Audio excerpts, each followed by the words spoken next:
Halo, Aryo di sini. Ketemu lagi sama saya. Seperti biasa, saya akan bahas tentang investasi, pengelolaan keuangan, dan juga digital marketing.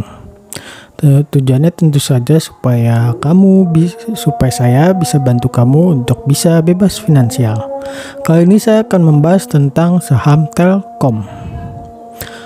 Perusahaan dengan kode emiten TLKM ini merupakan salah satu perusahaan BUMN yang bergerak di bidang informasi dan komunikasi. Perusahaan ini dapat dikatakan sebagai perusahaan telekomunikasi terbesar di Indonesia. Saham PT Telkom itu sendiri 52%-nya dimiliki oleh pemerintah dan 48% sisanya dimiliki oleh masyarakat umum.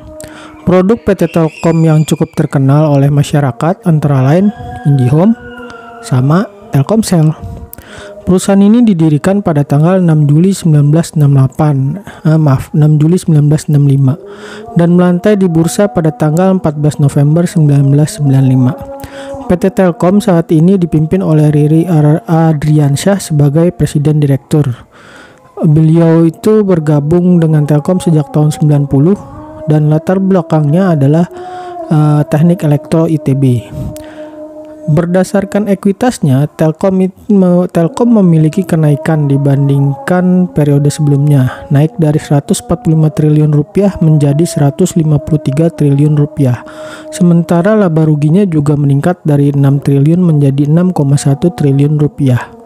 ROE perusahaan Telkom pada periode ini berdasarkan laporan keuangan kuartal 1 tahun 2002 juga cukup tinggi, yaitu sebesar 15%, sedangkan rasio DER perusahaan ini juga cukup terkendali, yaitu sebesar 0,82.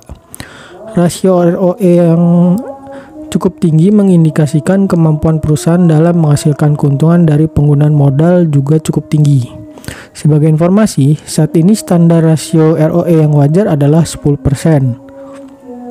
Lalu, rasio DER mengindikasikan kesehatan utang suatu perusahaan, dan DER yang baik angkanya ada di bawah 1. Itu berarti DER Telkom masih tergolong sehat karena berada di bawah 1. Dari sisi likuiditasnya pun saham PT Telkom tergolong liquid, karena sampai tanggal 20 Juni 2022 PT Telkom memiliki kapitalisasi pasar sebesar 394 triliun. Dari data-data yang ada, itu berarti PT Telkom dapat dikatakan sebagai perusahaan yang memiliki nilai fundamental yang cukup baik. Bagaimana dari sisi harganya? Harga wajar saham PT Telkom saat ini berada di harga Rp2.472 per lembar. Maka dapat dikatakan saat ini harga saham PT Telkom itu sudah mahal. Ya, ini wajar mengingat Telkom merupakan perusahaan telekomunikasi terbesar di Indonesia. Apakah saham ini disarankan untuk dibeli? Itu kembali lagi kepada kamu sendiri, karena saya hanya ngasih informasi dan bukan merekomendasikan untuk jual atau beli. Keuntungan maupun kerugian akibat pembelian saham bukan tanggung jawab saya. Oke, sampai di sini pembahasan tentang saham Telkom. Sampai jumpa di konten berikutnya. Dah.